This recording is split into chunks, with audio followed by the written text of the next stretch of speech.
Welcome to the Art of Badassery, where I explore what it takes to live life on your own terms, break free from the status quo, and unleash your inner badass. Whether you're a rebel at heart or simply seeking inspiration to step outside your comfort zone, this podcast is for you. I'm your host, Mahara Wayman, and each week I dive into the stories, insights, and strategies of those who have mastered the art of badassery and are living life to the fullest. They smile when no one is looking.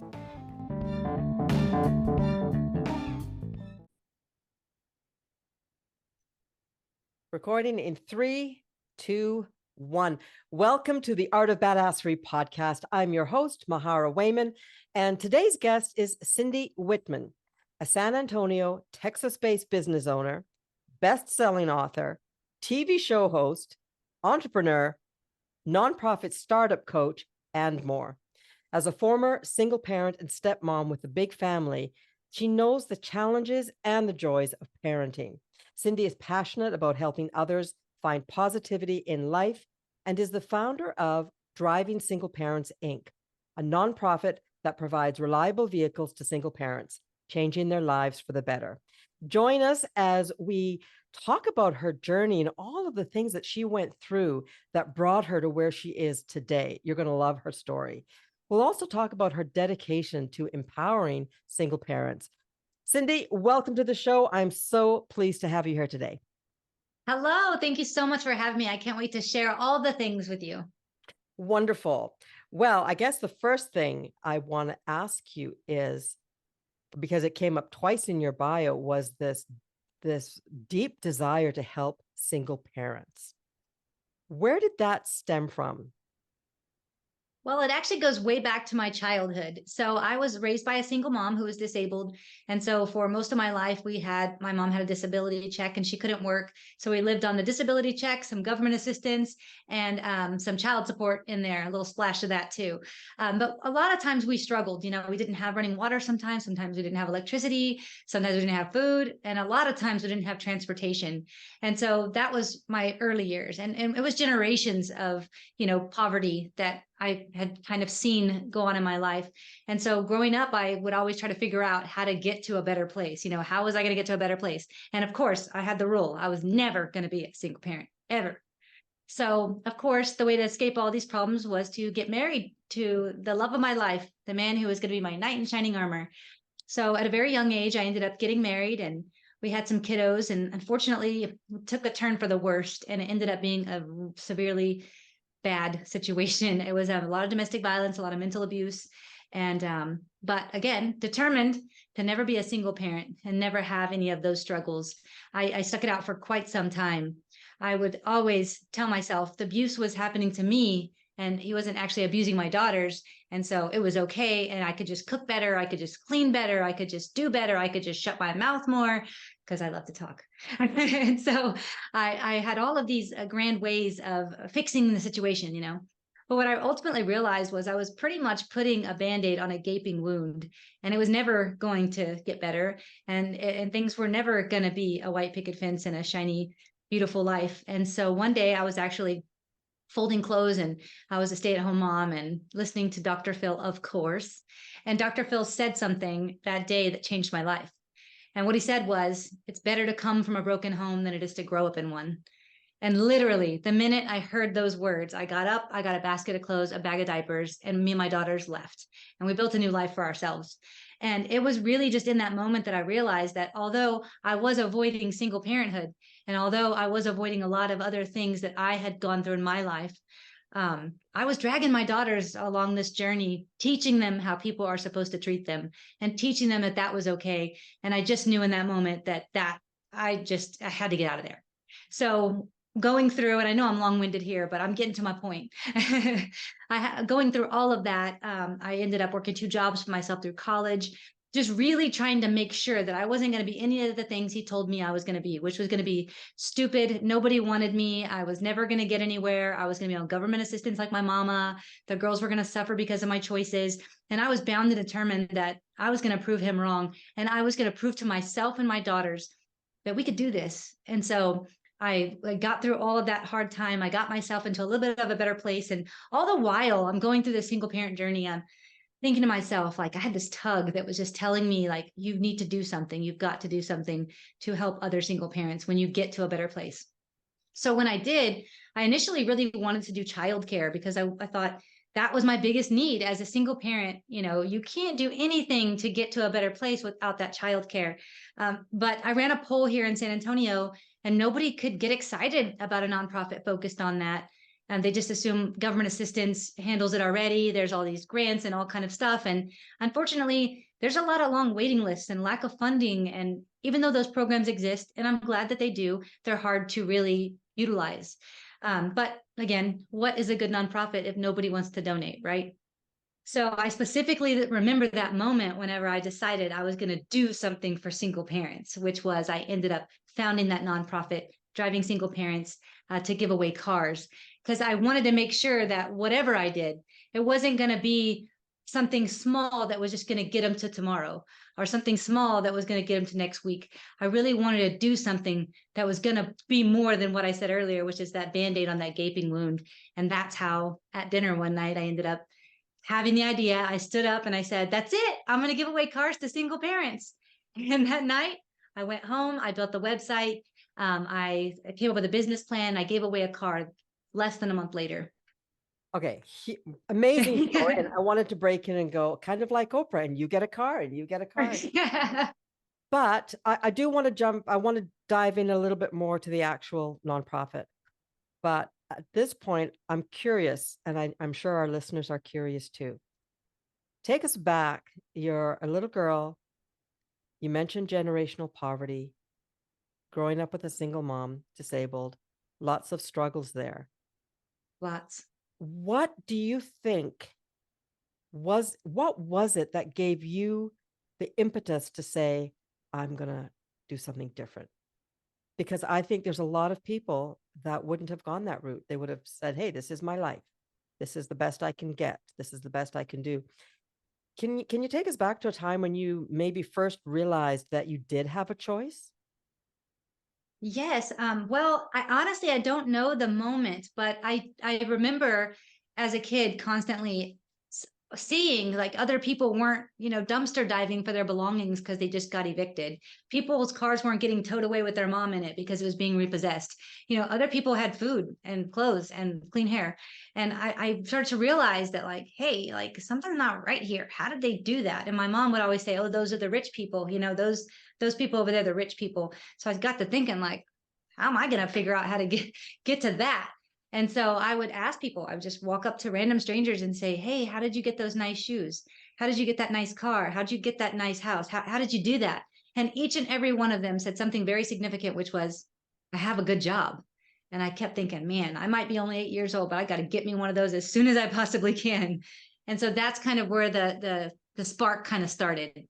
You know what I love about that story is it's telling me that even at the tender age of 8, you were willing to ask and be observant. And for all of us, would-be badasses or already badasses, those are key. Being willing to ask for help or just ask for clarity, for clarification, like, what does this mean? How did you get that? And also, every time you ask for help or show interest, you're telling the world that you matter. And to me, many of our listeners will know that this already. That's the backbone of being a badass, is recognizing that regardless of our circumstances, I'm here, I matter. So I love that you were able to capture that, even if you couldn't articulate it at 8, and why would you be able to articulate it? But it sounds like that was a really powerful beginning to your journey out of generational poverty. Yeah. Certainly. Okay. Definitely. Yeah. I think it's also in the taking action. You see something and then taking action. And I know a lot of people I've come across, have a hard time with that bridge into action because for whatever reason, they're a little, hesitant to take that step, to ask the questions that are needed. It can be really scary to take action. What I've learned is action is great, but if it's not aligned action, then it can be a bit of a time, I don't want to say time waster because we learn from everything, but action is great. But when you can align that action with your ultimate goal and have it be, close to your heart and have it be part of your core values, then it's even more powerful. It's even better. So So true. yeah, that's really exciting. I'm curious, how was your mom as she watched you progress into a different lifestyle than she was able to offer you growing up? Well, I believe that, she was always very proud of me, very proud of everything that I did and all that I accomplished. And I don't think she understood that she also had the power. I feel like she laid down a lot to the world and felt like the power was outside of her. And instead of her looking inside of herself and how she could better her life and her circumstances, she always believed that it was outside of her. She was always looking for external circumstances to fix her, change her life and her position in life. And so I don't think she ever really knew that she had that power. So she would tell me a lot, well, we're not all like you, Cindy. We're not all like you. She passed away from COVID at age 61, which was a hard hit. But, she was always such a wonderful mom as far as being loving and caring and kind. And I never had any problems with violence or anything like that in my childhood. It's just bad with money and didn't have a lot of it. So first of all, I'm sorry for your loss. 61 seems Thank you. very, very young. Very young. I do believe that I'm going into woo-woo land here, but I do believe we as spirits choose the families that we are born into for lessons and learning. Your mom's no longer with us. What would you say in retrospect she taught you? Like, why did you choose her to be your mom? I think a lot of moms teach you how to be, and my mom taught me how not to be in a lot of ways. In a lot of ways, the kindness and compassion is there. That my mom was very kind and compassionate. But I think that in a lot of ways, she really taught me all the ways to not be. I would literally watch her make mistake after mistake after mistake financially. And I would think like, I would even tell her like, Mom, I know I'm only 10 years old, but I'm telling you, if you do this, we're not going to have money for groceries at the end of the month. Like we have to make these other choices. And so I don't really know why I chose her or why we ended up together, but I do know that I did learn a lot of valuable lessons that I feel like have carried me through Well, what some was tough situations. it's a totally tough situation. What was coming through my mind was, wow, you your goal now, you've talked about it already, is to help single parents. Your mom was a single parent. And sometimes our Mhm. lessons are the back end, like it's the flip. And I totally appreciate your saying, hey, it's not so much what I learned that I wanted more of. I learned what I didn't want. And that's Mhm. also very powerful, right? Very, Yeah, sometimes we learn the most from the mistakes we make. We learn less from the good times and more from the bad times. I agree 100%. I mean, one of my favorite sayings is it stops being a mistake the minute you learn from it. Mhm. Not Yep. the easiest lesson, but if you can Right. change your mindset and sort of have that thought that, you know what, yeah, that really sucked what I did or what happened to me. However, I now know, not to do that or not to put myself in that situation, or I now know how better to handle that. So, Yeah, this is what I learned and this is how I grew, and that's, you either learn or you grow. so I don't what's think there's a another fail. example? Can you share with us another example of this either learn or grow from your past? Um, well, I would say one of my big mottos is always to say, when nothing goes right, go left. And I've done a lot of lefts in my life, done a lot of lefts. And so I never have seen a situation as an end all be all. I've always seen it as, darn, that sucked. But when nothing goes right, go left. I just go the opposite way and find another way. And sometimes the left turns out better than the right ever could have. Do you remember, you may be too young for this, but do you remember the Seinfeld episode where George Costanza says to Jerry, that's it. I'm just going to do the opposite of what I wanted to originally do because nothing I do works out. So whatever my I initial instinct is, I'm going to do the opposite. Have you seen that episode or have you heard of it? I haven't seen that episode, but I did watch Seinfeld and I do like it. Oh my That's gosh, it's funny. brilliant Yeah. because, and of course, by the end of it, George got the girl, got a new job. He got, all of these amazing things happened because he went against what he initially wanted to do. So I love this idea of when nothing goes right, go left. That's beautiful. When I was reading your bio, I was kind of blown away by how much you have accomplished. Can you tell us a little bit more about the TV show that you host? What's that all about? Yeah, let me give you the nitty gritty. So I actually didn't know until I was much older, didn't realize that I have a fear of public speaking. But when I became the founder and CEO of Driving Single Parents, of course, I had to speak every chance I could. And I hated it. And I just hated it. I would try so hard to avoid or shift that off to somebody else. Well, I made a commitment to myself in September of last year that I was going to get over this fear of public speaking. And I was just going to say yes to interviews and I was just going to do it afraid. And so I had decided that's what I was going to do. So very short order after that, I was offered a book deal to write in this book called "Is Shattering the Stigma of Single Motherhood." And at first, what I say, no, I'm an author. I'm no author. There's no way I could do that. But then I remembered, I said I was going to say yes to everything. And I really am passionate about shattering the stigma of single parenthood because guess what? None of us wake up in the morning and say, guess what I'd love to be today? A single parent. Heck no, it's one of the hardest jobs you can have. So I ended up writing in that book and it was such a cool experience. I really enjoyed it. And then I just kept telling myself every opportunity that was presented for me to speak or talk or whatever, I would do it. Well, I was offered another book. And again, I said, no, I'm not an author. I just did the last one because, I felt like, I had to say yes, don't ask again. So I ended up doing another book called How to Overcome Self-Sabotage. Because again, I am passionate about overcoming self-sabotage. I feel like it's something we all have in us. And it's a constant, a very conscious decision every day to not let it take over. For me, at least. And I know a lot of other people have that same experience. So I said yes again. Well, then the same people that I wrote the books with is She Rises Studios, which they are a mommy-daughter duo who actually birthed this beautiful publishing company through COVID together, which is such a beautiful story. They decided their goal, their manifestation goal was to start their own network. And so they came to me and they said, Cindy, hey, we're doing this thing. We're going to start, having a network. We're looking for a host. Would you be interested? And of course I said, no, are you crazy? I don't do public speaking. I'm terrified of public speaking. And I darn sure don't have any hosting abilities or TV or any knowledge or understanding of even what that would take to do. Like, forget it. But again, once again, I said I was going to say yes. I'm just going to do it afraid. I took the leap and I've been doing it ever since. They really laid it out for me in a very simple way, which was you get to pick your own title to your show. You get to pick what you want the premise to be, what the show is going to be about. You get to pick your own guests. You get to pick everything about the show if you'll just do it. So they removed all obstacles. And so I had no choice but to say yes. And I really just sat down with myself and I was like, well, if I was going to do a TV show, what would I do? What would it be about?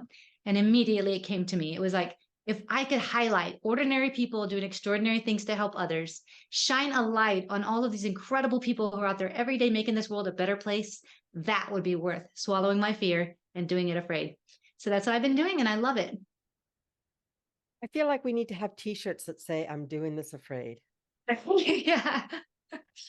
What a beautiful story. What is the name of the show? It's called Little Give. So Little Give with Cindy. And it's on Apple TV, Roku, Fire Stick. You can do it you can get it anywhere where internet is available.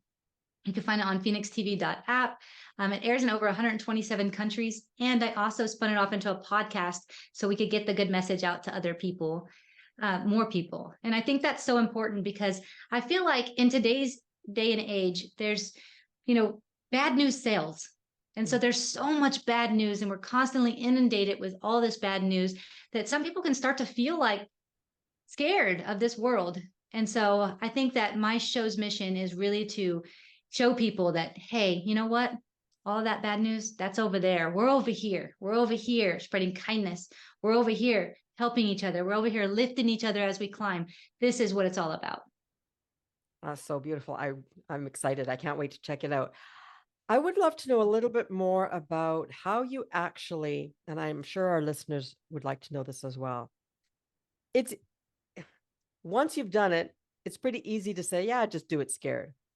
But how do you, in that moment when you've got that clutch in your tummy, I'm assuming that it's there, how do you actually get over that? Because so many of us stifle our lives because of that fear, because of the limiting beliefs, because of, this idea of imposter syndrome, or I'm just not good enough. So what are you actually doing to talk your way through that? Is there a specific modality that you're using? I'm just super curious. Yeah. So there's two things. And I guess the first one would be that nobody was ever good the first time they did anything. First podcast I ever did, I was terrible at it. First interview I ever gave, I didn't do too well. Most everything is practice makes perfect. And so if you could just swallow it and tell yourself that, you know what, I'm not going to be great up front, and neither was any of the greats out there. They didn't show up one day and just be great. It took intention, it took time, it took action, it took you taking a lot of yourself and putting yourself into it and doing the work to make it happen. So it's okay. It's only temporary. It's not forever. But the big one I always use in my everyday life, just like I told you a moment ago about when nothing goes right, go left. My other one is whether you think you can or you think you can't, you're right. And that's by Henry Ford. And it really is exactly life, in my opinion, because if you think you can't do something, you can't. And if I had said, I really am not ever going to be able to be a TV show host, I wouldn't be. And if I ever said, I'm definitely never doing that, I know I can't write a book, I never would have written 3 international bestsellers. All the things I've done, start a nonprofit. If I didn't convince myself that I could, I would be right. And I would never have been able to do it. So we're going to take a short break right now, but I'll be back with my guest within 60 seconds. Ladies, unlock your inner badass and transform your life with my monthly subscription workshop. For just $47 a month, you'll have exclusive access to work closely with me, Mahara Wayman, as we dive deep into all things badass, from personal development to conquering your goals. Imagine waking up every day with confidence, purpose, and a smile that radiates your newfound strength. Take advantage of this badass opportunity and join us today at www.mindfulnesswithmahara.com and start your journey toward a happier, more confident you. Smile when no one is looking. You've earned it. So I mentioned that you're a nonprofit startup coach. I'm curious, are you also a mindset coach? Because what you're talking about is classic mindset work. You can have a mindset or you can have a growth mindset. You can recognize that everything is an opportunity, and you can recognize the power and the energy of the universe, how things work.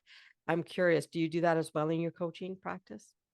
So I do life and confidence coaching. And then I also help people with manifesting.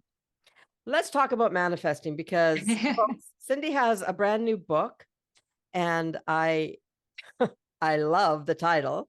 Tell us about your new book and of why you wrote this particular book. Okay, so the title of the book is called "Is Manifesting Bullshit?" And so the funny part about the book is I had already written 2 bestsellers, and one of my older daughters, like I said, like I might have mentioned earlier, I have 6 kids and 3 grandkids. Whenever my daughter said, "Hey, Mom, it'd be cool if we write a book together," I was like, "You want to?" She said, "Yeah." So then we talked to my other daughter, "Hey, you want to too?" Okay, great. So we decided to do this book project together. And Kimberly had initially said, I have this title I picked out I really want to use. And so we were going to try to use it, but then it was already taken. So we went, back and forth manifesting our new book idea, and came up with that. Like our very first, all 3 of us, very first thing we thought about manifesting was, is that bullshit? And so we just were like, hey, that's a perfect title. Is manifesting bullshit? Let's try to answer the question. And so that's kind of how it all came to be. Back whenever I talked to you first about, I escaped that domestic violence situation, and I was, working 2 jobs for myself through college. And I was really, once again, like I did when I was a kid, going, how did you get those nice clothes? How did you, and trying to learn how to get myself from level to better. And I had heard about The Secret, which is I don't know if you've heard of it, a movie or a show that came out in a book. And I heard Oprah Winfrey was the first one to ever say it, where I heard her. And I thought, who in the world would believe that crap? That is the stupidest thing I've ever heard. Well, fast forward, when I was in that struggling state and I was selling plasma twice a week just to put food on the table, and working those 2 jobs, going to college, I was doing all of those things. And I just was like, how am I going to get myself out of this situation? Pretty desperate. And I thought, well, let me just try that secret thing. So I did. So I watched the movie again. I read the book, and I thought, I'm just going to do it. I'm going to do a vision board. I'm going to do all of the things that this thing recommends. So I did that for months. Nothing happened. Not one thing. So I had that gratitude rock. I skipped it off into a pond on the side of the highway. I tore up that stupid check I'd written out to myself. I ripped down that vision board and thought, man, I can't believe I wasted my time on this crap. Well, fast forward a little bit more, I was there like, I really have got to do something. So I ended up listening to Think and Grow Rich by Napoleon Hill on an Audible version. And I started to get it. Oh, I get it now.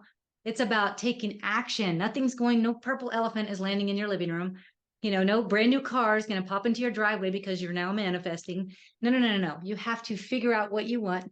And then you have to set your intentions. And then you have to take actionable steps towards it to actually make it manifest into your life.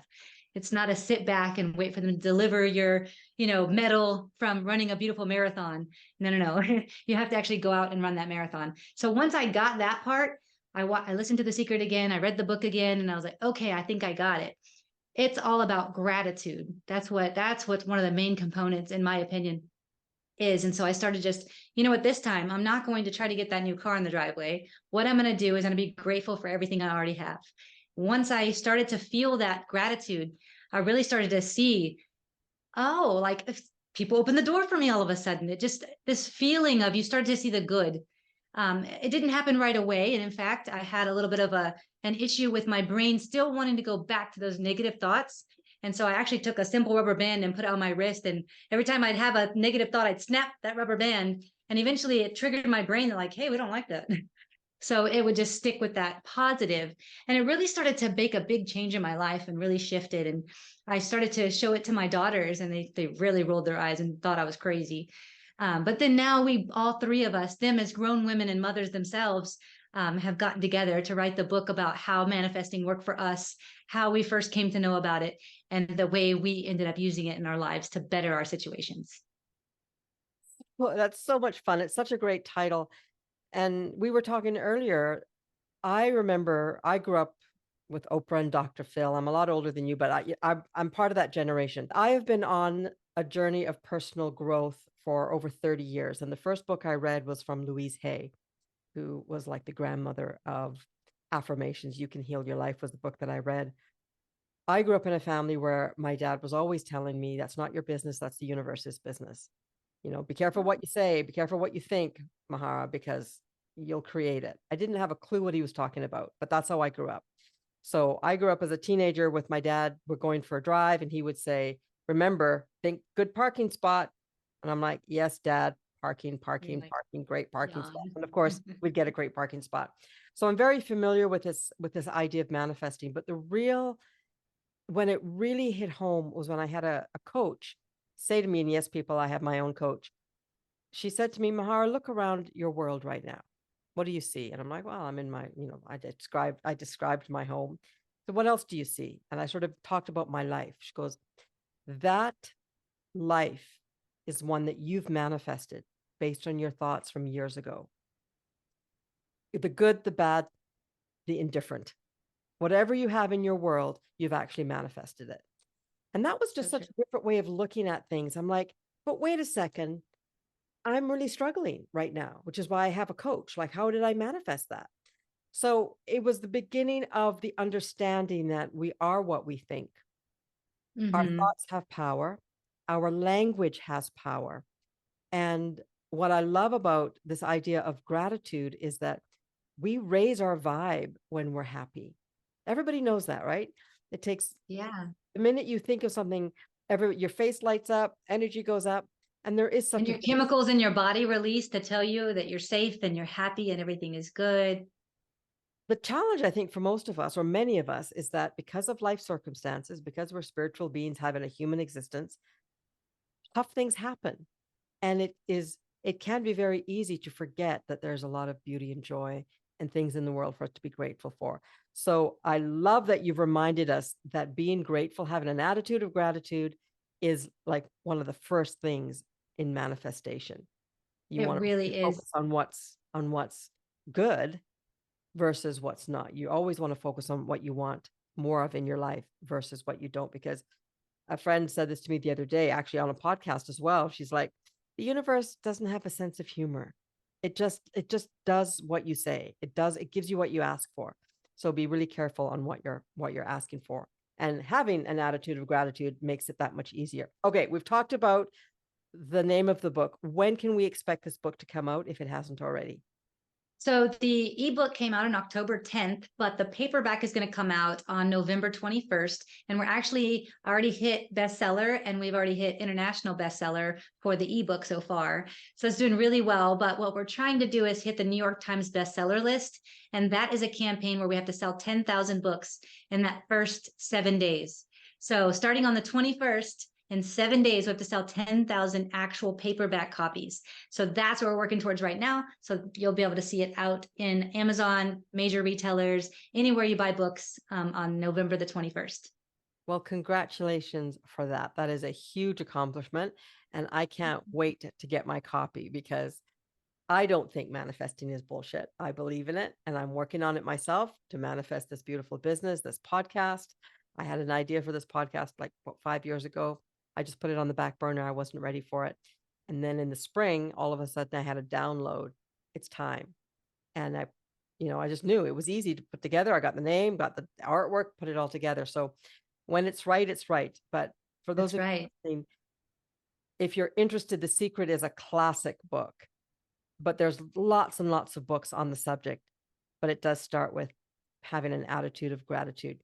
You mentioned that you're a grandma. What the heck? I cannot even believe that. But yes, what? I have 4. You've got 4 grandkids? I have 3 and 1 on the way. Oh my God, that's amazing. What do you like most about yourself today? I think that one of the things I really like about myself is that I have this desire, like this, it's not even a want. It is a burning desire to help other people. It's just something in me. I don't know where I got it or why it's there, but it really fires me up every day to keep going and keep growing and keep doing what I need to do to continue to lift others who are ready to be lifted. Beautiful. Another question that's popping into my mind, because if you haven't already figured this out, peeps, I do everything by the seat of my pants. But I want to go back to your nonprofit. You started this as all about transportation. Can you share with us some stories that really prove to your point that transportation is key in helping a single parent? Absolutely. I give you a couple. So one is going to be that the very first car we gave away, like I said, it was a little bit less than a month after I had the idea. It went to a gentleman who actually was hit by a drunk driver. And in that accident, he actually lost his wife, his car, and his right leg. Suddenly he became a single dad overnight, and suddenly he became stuck with a lot of really major handicap needs. He lost his independence with all of that. And it was such a difficult struggle for him. But when I gave him that car, it gave him back that sense of hope. And I know it sounds kind of silly, but it also gave him that sense of like independence again. Like, I can do this. I can take care of my kids. I can get them to appointments. I can. And still to this day, 6.5 years later, he still drives that SUV I bought him 6.5 years ago. So such a great story, hardworking man, wonderful. One of my favorite parts about this nonprofit is the pictures I get. I get pictures of a selfie of them in the car with it raining outside saying, look, Cindy, we'd be at the bus stop right now waiting in this if it wasn't for you and your organization. Or them at the grocery store for the first time after they got their car, like, we're at the grocery store by ourselves and we didn't have to beg anybody to bring us here.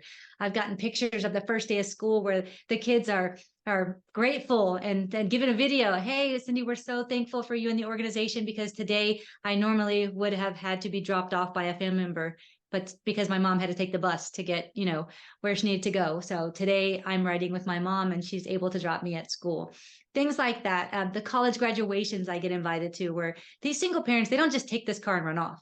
We actually have 4 board members who are previous recipients who help us give back through the nonprofit. We have another one who's joining in January. And so that's another brief story I'll share with you that is just, for me, I mean, what a wonderful story for all around. But for me as a person, this was like one of the highlights of my life and my time, with this nonprofit. Back in 2020, during COVID, we gave away a car to a young lady named Latika. And Latika got that car, and she was in college and she ends up doing wonderful things. Well, she joins our board right away because she wants to give back, even though she has her own single parent struggles and she's, trying to get through the day like a lot of us. She wanted to give back. So she hops on the board, helps us with fundraising. She ends up becoming the vice president of philanthropy on our board of directors. Fast forward to this year in July.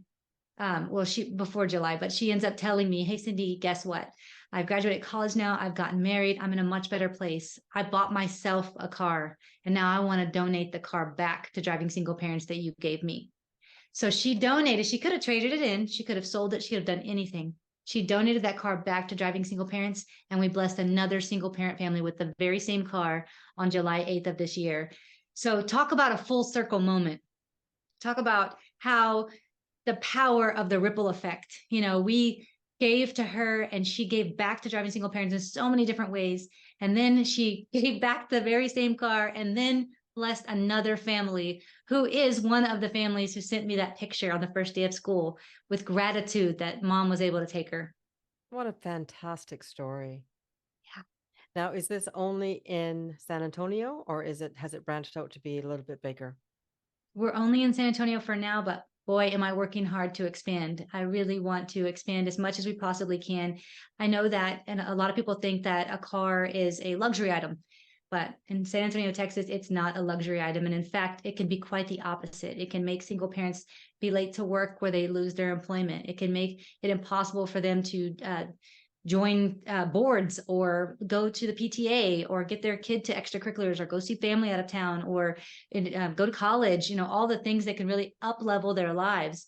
Without that transportation, oftentimes friends and family just stop answering the phone because they're tired of carting you around. So it's really a need. And all of the single parents we've helped so far have used it as a tool to take their life and their family to the next level.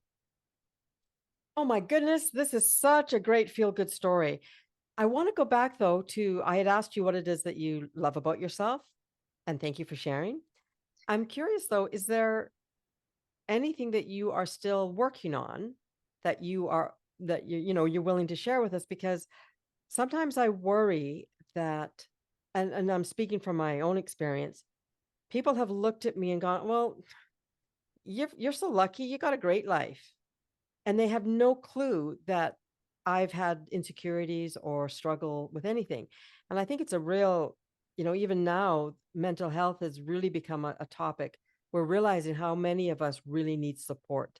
So I'm just curious, is there anything that you are still working on? And I don't use the word struggling because that's a bit of a judgment, but just curious because there's so many great badass things in your life right now. Do you notice that as you grow your world and your impact, is there anything that's popping up that you're kind of like, oh, is that popping up again? I don't know about again, but every day. Yeah, every day. I mean, every day it is a conscious effort for me to do all the things that I do with a smile. I mean, I am not perfect. I had a car accident recently. I mean, I've had flat tires. I'm just like everybody else. We all have our struggles. And I think that the thing that I'm able to do the best is to pivot. And when nothing goes right, go left. And it's not perfect and it's not easy all the time. And sometimes there's a struggle. Sometimes there's a challenge. Sometimes I, have my own self-limiting beliefs like, can I really do this? Am I really doing this? When somebody reads the intro about me, like you did a moment ago, I think, are they talking about me? Sometimes I'll read a magazine I got covered in and I'm like, I want to meet this person. Oh, wait, that's me. And it's so outside of myself. It feels so weird. And it feels like imposter syndrome big time a lot of times. And so, no, I'm not perfect. No, I don't have it all figured out. And when things go wrong, sometimes it's not always that easy to just switch it to, okay, everything's going to be okay, like sunshine and rainbows. But I know that by making a conscious effort to see the positive, to have the gratitude, it doesn't stick around as long as it would if I didn't.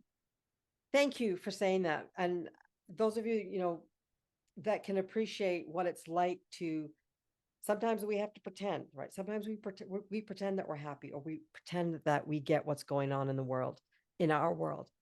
So I thank you for sharing that. It ain't always easy. But what I'm hearing from everything that you've shared, Cindy, and I think this is really key, is we all have choices. We can choose to insist on going right, even when it doesn't go right, for goddamn, Yeah. we're going to do it this way.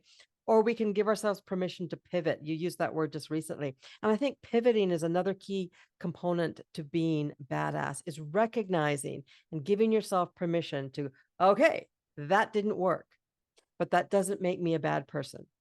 I screwed That's up. right. Doesn't make me a bad person. Going right, going right, going right. That's actually, I kind of want to go left now. And it's okay to pivot. It's okay to change. It's okay to ask for help. I think to me that's key. So thank you for sharing that. What Course. And yeah, it's sometimes that's so much more fun to go left because, you know, get a little off-roading under your belt. Sometimes, like I said earlier, it's like more, it turns out to be a more beautiful story than I ever thought it would because I learned so much along the way.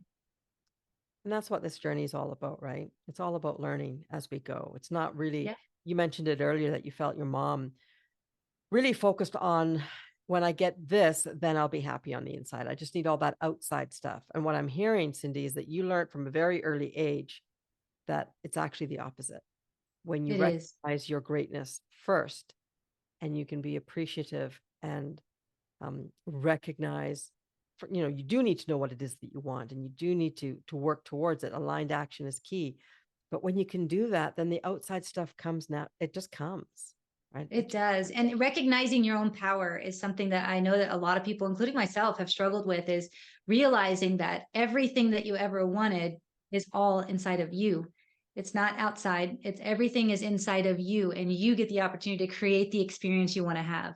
So many people are disempowered and feel like they give that control to somebody else. Like you said a moment ago, you know, when I get that car, or when I get that nice house, or oh yeah, it's easy whenever you have all the money. When you have those attitudes and those thoughts that something outside of you is going to make you feel a certain way, those are very short lived. If you can harness your own power and go within and realize you are far more badass and far more powerful than you even know, even on your best day, when you can figure that out and when you can go within yourself and go deep, that's whenever you start to experience the life that you want to have.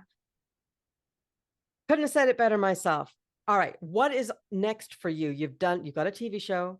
You've written a couple best-selling books. Well, outside of Manifesting Bullshit a #1 bestseller on the New York Times bestseller list. Is there anything else that we have to look forward to with you in the coming year? Yeah, I have a few things going on. So obviously I'm growing that TV show. I'm having so much fun with that. I have another podcast called Is Manifesting Bullshit? Because how fun is it to interview people from around the world about manifesting and hear all the different sides, the skeptics, the people who are believers, the people who have stories to say it doesn't work or it does. It's a super fun thing. So I'm growing that.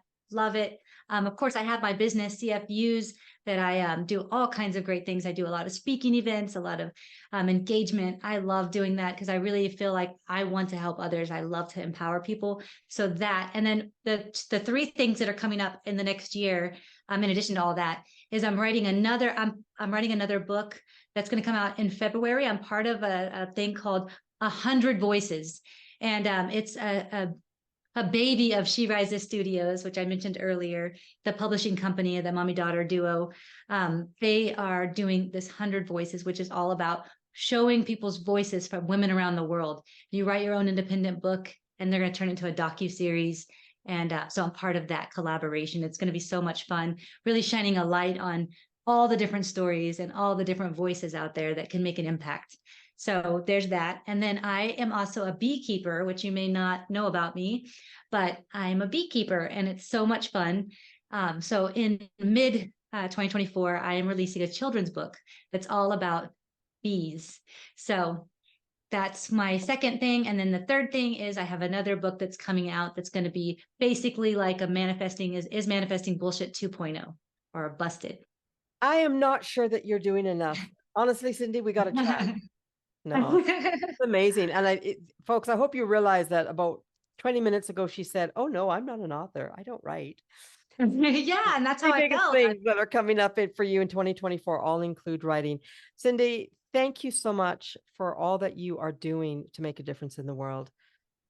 Your nonprofit sounds amazing, and I'm so impressed that you chose to think outside of the box and found something that you knew from experience would really make a difference to single parents' lives. That's That's just pretty darn smart. So yay for you. Best of luck on all of your endeavors, the book, the TV show. And I just want to thank you for sharing your story with us today because you are absolutely badass. To recap, people, the number one thing that she said about being badass was this understanding of being grateful for whatever it is that you have in the moment. She also talked about recognizing that when you know what you want, you do need to take aligned action towards it. And if that means asking for help, go for it. And the third thing she said about being badass, which I love, and I mentioned maybe getting a t-shirt, was when you can't go, what was it? Something going right? When nothing goes right, go left. When nothing goes right, go left. Okay, you heard it here. Not first, because she's been saying it for ages, but 3 great tips on how to develop badassery in your life. Cindy, thank you for joining me today. Folks, my name is Mahara. This has been the Art of Badassery. Check the show notes for all of the great things that she's doing and how you can connect with Cindy. And I will see you next week on the Art of Badassery. Thank you for having me on.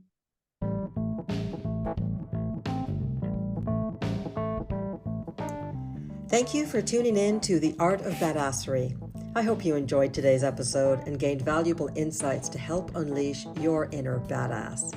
If you found this podcast helpful, please leave a rating or review on your favorite platform. Your feedback not only helps me improve the show, but it also helps others like yourself discover the podcast. Until next time, keep embracing your authenticity and living life on your terms. Here's to you.